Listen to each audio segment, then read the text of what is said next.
everything that you want to do, you know? Mark Sims has been seeing his barber once a week for several years. The 43-year-old says those visits have trimmed more than just his hair. They've also helped him lower his blood pressure. I didn't know it was a silent killer like it is.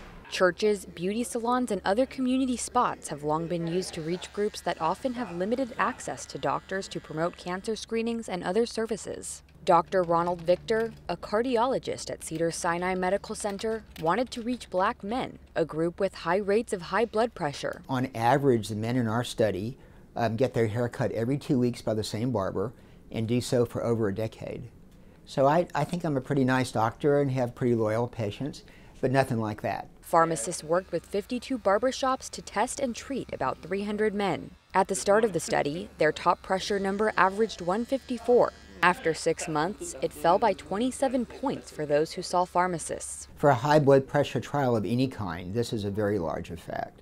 The results reported Monday have doctors planning to expand the project to more cities nationwide. So a lot of the men in the study will work in 2 jobs to make ends meet. For a lot of the men, it'd just be impractical to make, to say, well, I'll come see the doctor 3 weeks from Wednesday at 3 o'clock in the afternoon. It takes all of maybe 3 to 5 minutes to take the blood pressure reading. So after I finished my client, I would strap them in the chair or strap the blood pressure cuff on them and give them their blood pressure reading.